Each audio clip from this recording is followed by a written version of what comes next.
Welcome, curious minds, to another deep dive. Today, we're peeling back the layers of something truly, well, unsettling. Definitely unsettling. We're not sifting through dry research papers or academic articles this time.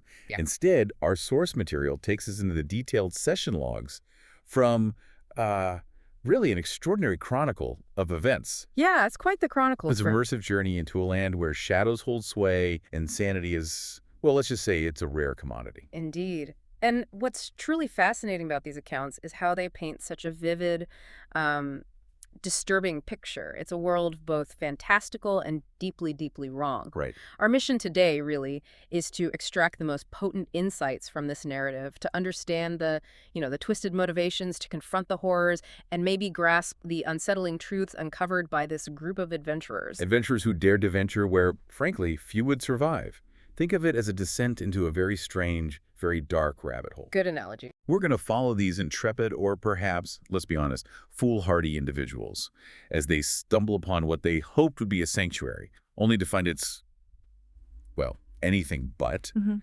We'll explore the eerie village that precedes it, delve into the bizarre inhabitants of the Abbey itself, and grapple with the truly shocking revelation at its very heart. It's not just a story, is it? It's almost a testament to how quickly hope can just curdle into horror in these forgotten lands. Okay, let's unpack this journey then. Our chronicle kicks off with this party of adventurers. We've got Sören Ironwood, he's an Aasimar paladin. Right, divine lineage, you think? Exactly. Then Radley Fullthorn, a human eldritch knight, sort of mixing steel and magic. Traxador, a half-elf cleric of life, trying to bring comfort where there's none, basically. Tough job in Barovia. And Dermont Cobain, a half-elf swashbuckler, quick wit, quick blade. They've already endured 12 grueling days in this land called Barovia. 12 days where, and the account puts it grimly, even sunlight is only a memory. And this backdrop is absolutely crucial, isn't it? The atmosphere described is just overwhelmingly oppressive. It makes it clear that dread isn't just a feeling in Barovia, it's like the theme. It's the air they breathe. Exactly. It's woven into the mists, the forest, everything. And these people haven't just been, strolling around. They've been fighting tooth and nail. Oh, yeah. The logs detail their previous trials, battling undead blights, taking down this huge, monstrous tree creature called Winter Splinter. I don't remember that. Witnessing Vallaki burn, which is just a horrifying image, a whole town gone, and even directly defying Strahd himself on Yester Hill. A direct confrontation. Wow. So this isn't their first rodeo with horror. They're seasoned, maybe battered, but survivors. And the cost, as the Chronicle notes, has been huge. Their paths are lined with loss. That's not just flowery language, is it? Not at all. It speaks to the psychological toll. We hear about fallen allies. Sklat and Valanair are mentioned by name. Losing companions like that in this relentless meat grinder of a place. It must weigh on them constantly. You have to imagine they've seen broken towns, not just Vallaki, implying this wide-scale devastation. And maybe most chillingly, they've made bargains that weigh on the soul. Ooh, that sounds ominous. What kind of bargains? The logs don't specify exactly, but it suggests desperate choices, compromises made for survival that probably have long-term consequences. It sets this incredibly somber, high-stakes tone. They arrive in Kresk already pushed to their limits. You can almost feel the exhaustion reading it. Precisely. It's a land that just chews you up. So they finally arrive in Kresk, described as the last village at the western edge of the valley, sort of clinging to existence. Dwarfed by this monastery on the cliffs above, right? Exactly. And even their arrival isn't peaceful. They just had this bloody fight with werewolves on the road, a stark reminder that danger is always nearby in Barovia. No rest for the wicked or the weary. Pretty much. And Kresk itself is clearly a place where survival is everything, and trust, forget about it, luxury item. In Kresk, definitely doesn't roll out the welcome mat. The accounts mention unfriendly guards at the gate. Which isn't surprising, really. No, but they don't just ignore them, they demand proof of purpose.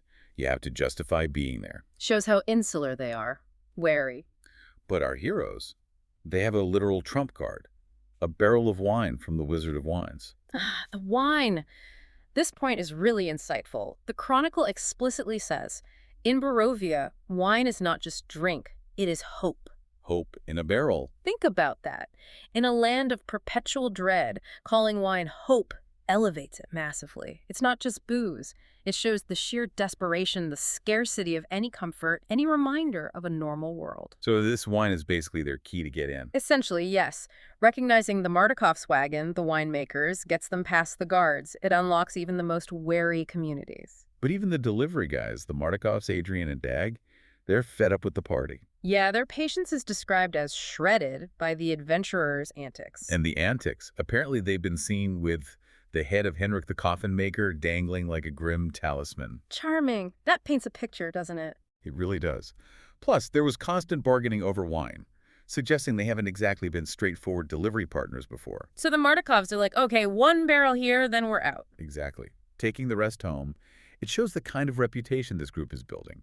Maybe not entirely positive. This friction highlights their chaotic nature, doesn't it? So they finally get inside and meet Dmitri Krezkov, the Burgomaster. And he's got the wary eyes of a man who knows survival here comes from keeping one's head down. Makes sense.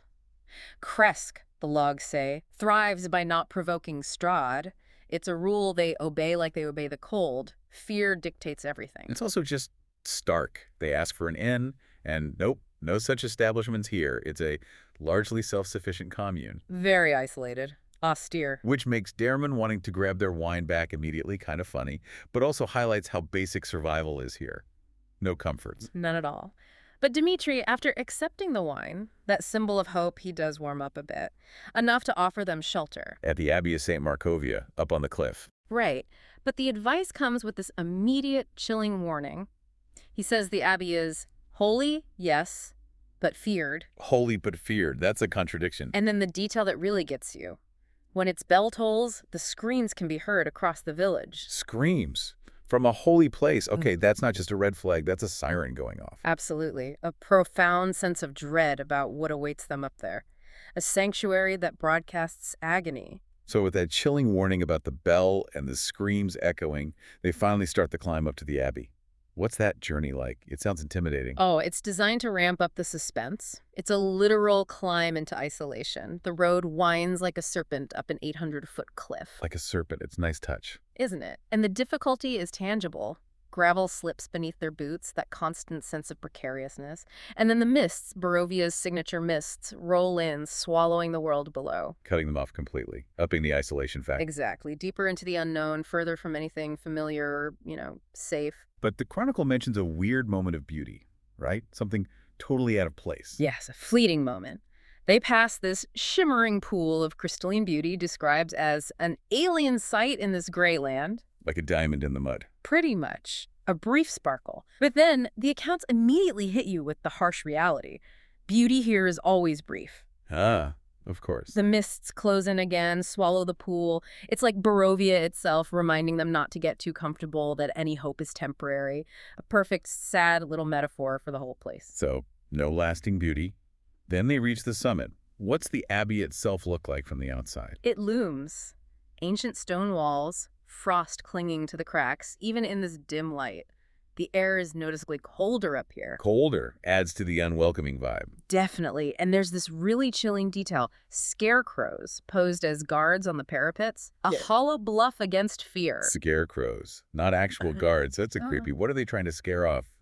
Or pretend to scare off? Good question. It suggests a facade, an illusion of security. Raises questions about what's really going on inside. The overall feel is abandoned and alive at once. Abandoned and alive. That's a deeply unsettling combination. It really is. Sets the stage perfectly for who they meet at the gate. Ah, yes. The welcoming committee. Not exactly your standard guards, are they? Far from it. This is where it gets really interesting, like you said. They meet Otto and Zygfrek, identified as mongrelfolk guards, and the descriptions are, wow, grotesque. Let's hear them. These descriptions sound key to understanding the place. Okay, Otto first. He's described as a living patchwork. Donkey flesh, wolf's ear, leonine legs, and a donkey tail. Patchwork, like literally stitched together. That's the implication. His face resembles a beardless dwarf, but with a protruding wolf's snout and fangs. It's deliberately jarring, unnatural. Okay, that's horrifying. And Zygfrek? Zygfrek is, if anything, even more varied. She has scales, fur, and a feline eye glimmering from a half-human face. Scales and fur. Yep. One side of her body covered with lizard scales, the other with tufts of gray wolf fur. And her fingers. resemble cat's paws with opposable thumbs. Cat paws with thumbs. Okay. Ah, This screams unnatural experimentation, doesn't it? Deliberate twisting of life. absolutely. These aren't accidents of nature. They're living proof of some kind of grotesque manipulation happening within the Abbey. And how do these guards behave? Not exactly professional, I'm guessing? Not even close. Initially, they bark and quarrel like beasts. They even argue about the others sleeping when they were on guard duty. Squabbling like animals while on duty. That's bizarre. It highlights their feral nature. But then Sören, the paladin, steps up, uses his paladin authority. Pulling rank. Sort of. He demands an audience with the abbot, and apparently the name still holds weight. Even these creatures pause at that. Interesting. So there's still some hierarchy they respect or fear. Seems like it. They reluctantly agree to lead the party inside. It's an unnerving first encounter with the Abbey's inhabitants, setting a deeply weird tone. Okay, so they get past the bickering, patchwork guards. Once inside, the Abbey courtyard. It sounds like it lives up to the unsettling description. A nightmare zoo, the logs call it. That's the exact phrase. And it fits. Behind padlocked doors, in stone enclosures, you hear the other mongrelfolk howl, laugh, and weep, mostly heard, not seen, which almost makes it worse, you know? Yeah, the sounds of unseen suffering, that's chilling. And they're identified as the Belviews. The chronicle adds that this name will echo with sorrow. The Belviews suggests a family name, doesn't it? Implying they were once something else, people. Exactly. It immediately hints at a tragic backstory, something beyond just monstrousness. What happened to them? And then there's something they do see, right out in the open, something chained up. Oh, yes. A chained creature cowers near tethering posts, and the description is pure nightmare fuel. Bat wings, spider mandibles, a cloven hoof. Bat wings and spider mandibles. Seriously. An impossible, horrifying mix. And when Sören approaches it, it thrashes and hisses, pulling against the chain until it collapses. Just raw panic and suffering. And the log explicitly states, this is no random mutation. It's a deliberate blasphemy of creation. Blasphemy of creation. Strong word. So again, deliberate, intentional, not just Barovian weirdness. Exactly. It points directly to a creator figure with immense power and a terrifying lack of, well, ethics or sanity. Okay, so Nightmare Zoo. Chained blasphemies. Surely things can't get weirder. Oh, you'd think. But then an attack out of nowhere from the well. The well.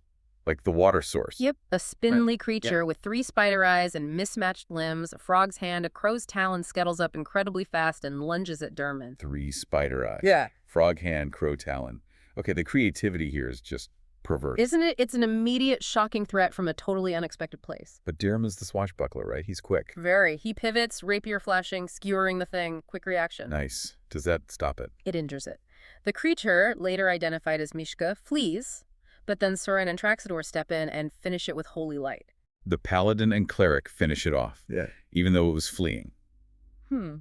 Yeah, that's a point the logs seem to highlight. It presents this immediate moral quandary, doesn't it? They defended themselves, clearly, but was killing the fleeing creature necessary? Are these things victims or threats?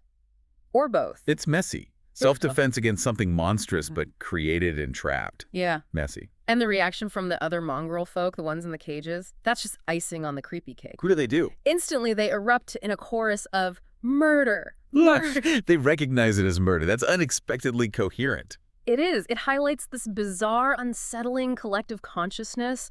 They have some form of awareness, maybe a twisted sense of justice. It just deepens the mystery. Are they sentient? Just echoes. It really makes you question everything about them. Right, so after the chaotic welcome, the nightmare zoo, the well monster, and the murder chorus, they finally meet the man in charge. The Abbot. What's he like? Given everything else, I'm picturing some kind of mad scientist figure. Well, that's what makes it so jarring. He completely defies those expectations. The Chronicle describes him as young, handsome, dressed simply, yet with an aura of command. Young and handsome, really. Not what I expected at all. And he wears a symbol of the Morning Lord, so outwardly he presents as wholly pious even, which directly clashes with, everything they've seen and heard so far. The screens, the mongrel folk. Yeah. Massive contradiction right there. It's central to his character, makes him incredibly enigmatic, and frankly, more unsettling than if he just looked like a monster. And he's not alone, is he? There's someone with him. Vasilka. Vasilka. She's arguably even more disturbing than the creatures outside, described as a pale, scarred woman in a red dress, beautiful and unnatural. Beautiful and unnatural. Okay, what makes her unnatural? The details are key. She does not speak, she barely breathes. Her body is marred by many scars, but crucially, they're described as surgical and expertly cinctured. Surgical scars? Yeah. Like, she's been put together? That's exactly what the logs state. It strongly implies she has been assembled. She's not a person, she's a construct. A grotesque work of art made from, well, parts. Okay, wow. That's deeply disturbing.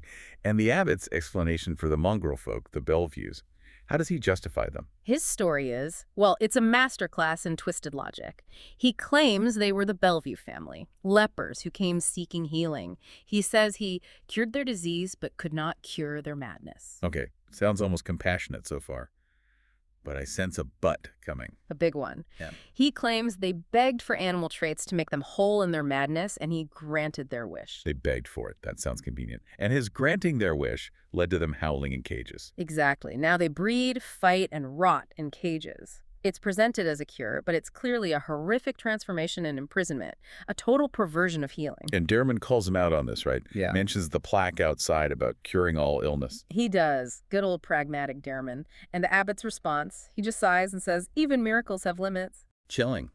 Like, yeah, I could have maybe done better, but this works for me.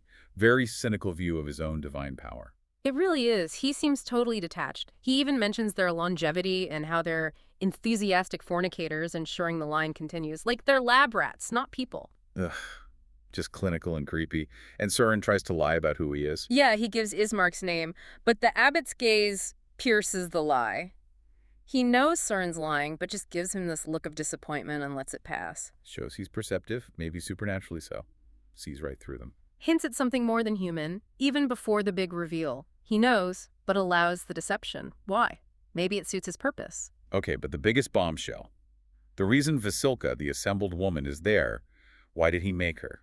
This is the core of his madness, really. The abbot reveals Vasilka is his creation, stitched together from corpses and refined through surgery. Her purpose, brace yourself, she is to be Strahd's bride. Strahd, the vampire lord, he made a corpse bride for Strahd. Why? His reasoning is absolutely bonkers. He says, to redeem a soul as black as Strahd's, he must first know love. Love. Through a stitched-together corpse bride. That's insane. That's his grand plan for saving Barovia. Marrying Strahd off to Frankenstein's monster. Pretty much. He genuinely believes this forced, unnatural union can somehow heal Strahd and, by extension, the land. He even asks the adventurers to find a wedding dress for her. Not for vanity, he says, for salvation. Salvation via wedding dress for a corpse. Right. Okay, this abbot isn't just unsettling. He's completely, utterly lost his mind. It certainly seems that way. A chilling redefinition of divine purpose driven by what looks like profound madness. So the abbot's plan is certifiably insane. He's making monsters, thinks a corpse bride will redeem ultimate evil, but he presents as holy. Sören, the paladin, he must be feeling this dissonance, right? Oh, absolutely. He's deeply disturbed. He uses his divine sense, that paladin ability to detect celestials, fiends, undead, and it confirms the truth. The abbot is not human. Not human. What is he? He's a celestial, an angel. An angel. An angel is doing all this. That makes it even worse. Exactly. And when Sören, probably reeling, presses him for answers, the abbot just lets loose. A cosmic roar, the logs say, and he reveals his true form, drops the handsome young man act entirely. Okay, what does an angel's true form look like according to these logs? Is it nice? Not exactly comforting. It's described as terrifying divinity. Blinding light, overwhelming radiance, wings of celestial fire unfurled. Balls of fire, okay. His hair like solar flares, eyes without pupils but all-seeing. He's wielding a flaming sword and a great lance. This isn't a Renaissance cherub. This is raw cosmic power. Sounds terrifying, not benevolent. More like Old Testament wrath. Precisely. And his proclamation, behold, an angel of the morning Lord, servant of light and truth, see me and know despair. Despair, not hope. An angel telling mortals to despair. Yeah, it's a total inversion. And the effect on the party is immediate. They just collapse beneath the weight of his presence, feeling the crushing smallness of mortals before divine judgment. Just overwhelmed by the sheer power, broken by it. Completely. And for Sören, the Aasimar, who has celestial blood himself, it's profoundly humbling. Seeing the real deal puts him in his place. The logs say he's shown less than a mote of the abbot's celestial divinity. The abbot looks at him, this proud Aasimar, now humbled. Then the light fades, he's human-looking again, and gives them that stark warning. Rest, but do not wander. A command backed by the threat of annihilation, basically. You got it. Benevolent tone, iron fist. And this whole reveal just deepens the paradox, doesn't it? A divine being acting in ways that seem so undivine? Corrupted, maybe? Corrupted by Barovia. Or Yeah. just mad. And speaking of warnings, they meet someone else who basically says the same thing, right? Esmeralda. Exactly. After the angel reveal, they're escorted to their rooms by Cloven, a two-headed mongrel folk with a crab's claw. 2 heads and a crab claw. Okay. And the rooms themselves sound grim, unlit lanterns, a rope leading to that bell tower, the screaming bell. And there is Esmeralda Davenir, the Stani monster hunter. Monster hunter. Yeah. She should know what's what in Barovia. What's she like? She sounds formidable. Prosthetic legs suggesting past battles. Heart full of vengeance. Red coat, boots, rapier, hand axe. She's packing to leave and is totally unimpressed by the party's bravado. Doesn't suffer fools gladly, then? Seems not. Her first words to them are blunt. You're like the others. Brash. Reckless. Strahd will break you. Ouch. Straight for the jugular. She's seen it before, clearly. And when Sören asks her to join them against Strahd, she scoffs. Rejects them flat out. Why? Her reason is cutting. No, killing Strahd takes patience. And guile, neither of which I see here. She apparently saw how they dealt with Mishka, the well creature. The brutal dispatch. So she thinks they lack subtlety, finesse. Exactly. She sees them as blunt instruments likely to get themselves killed. And then her parting shot may be the most damning thing anyone says about the abbot. What is it? She just calls him insane. Simple as that. Coming from an experienced monster hunter, someone who deals with Barovian horrors daily, that carries huge weight. An expert opinion calling the angel insane. Okay, that really solidifies the picture, doesn't it? Okay, so they've seen the angel's terrifying true form. They've been warned off by a veteran monster hunter calling him insane. You'd think they'd maybe lie low, but no, there's dinner. Dinner with the abbot. That sounds awkward. Awkward is an understatement. And as if to remind them, the bell tolls again while they're heading to eat, and the mongrel folk howl in chorus. No peace, just this constant backdrop of anguish. Always the screams. So the dinner itself, what's served, is it food?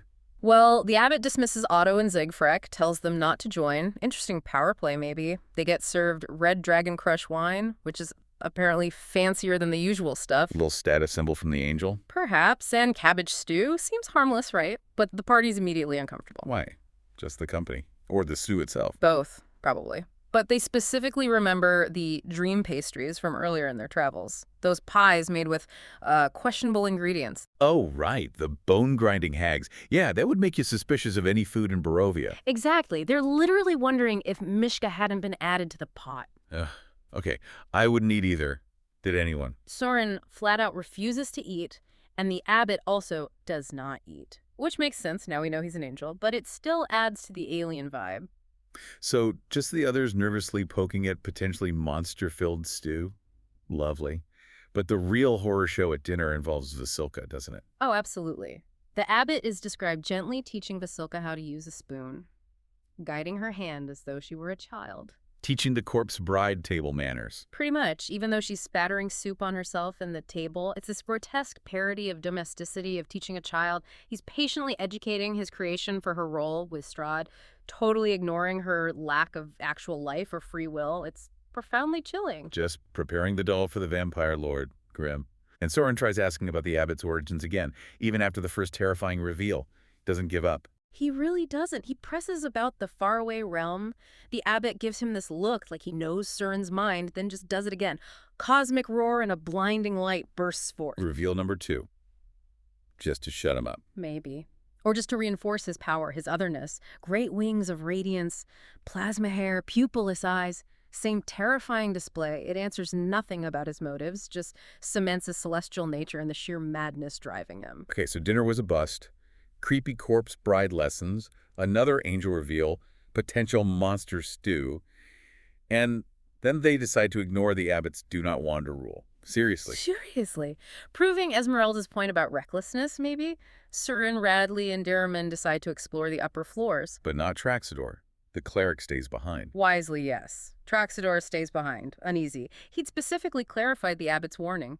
Nothing would happen in his presence.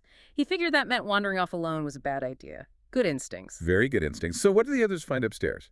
Besides trouble, obviously. Yeah. Decay and despair, basically. An onlook area with moldered furniture. They hear the mongrelfolk clearer up there. Then an infirmary that reeks of death, empty iron beds, and doors marked surgery, nursery, morgue. Surgery, nursery, morgue. Yeah. Cheerful. Sounds like the Abbot's workshop of horrors. Exactly. Promises only nightmares, the logs say. And Sören, being Sören, steps into the surgery. And that's when things go bad. What happens? What's in the surgery? Undead, spectral creatures glide silently from the darkest corners. Shadows. Shadows. The strength-draining ones. Yeah. The kind that killed their friends back at the death house. The very same. Radley has this grim flashback remembering Sklat and Valinair flickering like dying torches. These things are terrifying because they don't just hit you. They strike with cold fingers, draining vitality as easily as breath. Oh, that's awful. Feeling your strength just seep away. That must be terrifying, especially after everything else. It must have been weakening fast. Extremely fast. The logs describe them getting cornered, weakening, seeming like they might actually find their doom here, alone upstairs, facing the very things that killed their friends before. It sounds desperate. But Traxador, he stayed behind? Does he come save the day? Heroic rescue time. Traxador, hearing the fight above the mongrelfolk howling, rushes up. He's got the amulet of Ravenkind blazing. Using the holy artifact, yes. His channel divinity sears several shadows into nothingness, just burns them away with holy light, turns the tide instantly. Then a guiding bolt shreds the last one, radiant light tearing the shadow apart. Wow. Clutch rescue by the sensible cleric. They must have been incredibly relieved. And incredibly weak, they collapse, barely alive, drag themselves back to their room, and just pass out, with the sound of the mongrelfolk screaming below as their lovely lullaby. What a day. What an absolutely horrifying day. Close call doesn't even cover it. So this deep dive into the Abbey of Saint Markovia, it really throws you, doesn't it? It reveals this profound paradox. An angel meant to be a servant of light and truth, acting with such chilling disregard for suffering. Yeah, assembling a bride from corpses, imprisoning these twisted souls he created. Yeah. It completely challenges what you think an angel should be, especially in a place as dark as Barovia. Right. How does divinity get so corrupted, or was he always like this? It raises so many questions. Questions about good and evil, definitely. And what salvation even means through his totally skewed lens. Redeeming Strahd through love with a corpse. It's not just flawed logic, it's horrific. Can salvation ever come from something so profoundly mad, so desecrated? Probably not. We've seen a sanctuary that literally bites back, where the cure is arguably worse, or at least as twisted as the disease, and where divinity itself seems utterly lost in madness. And the level of detail in the logs, the mongrelfolk's specific parts, Vasilka's surgical scars, it makes the horror feel so meticulous, so deliberate. It's not random chaos, it's crafted horror. Which makes it even more chilling. It shows how pervasive Grovia's evil is, that it can seemingly corrupt even a celestial being, or perhaps allow a pre-existing madness to flourish unchecked. And the adventurers. Yeah. They're left with this insane quest from this mad angel. Find a wedding dress for the corpse bride to marry the vampire lord. Yeah. It's just, where do you even go from there? Exactly. And it makes you wonder, doesn't it, if an actual angel of the morning lord can fall into such a warped, chilling vision, believing this grotesque plan is the path to redemption, what hope is there for ordinary mortals in Barovia? Yeah. What does it say about the lengths even powerful beings will go to for their own twisted idea of redemption? Oh, the cost. Always paid by those around them, it seems. And maybe the most unsettling thought. What does it say about divine purpose itself when it can become so utterly, unholily mad? That's a question that lingers long after the screams fade.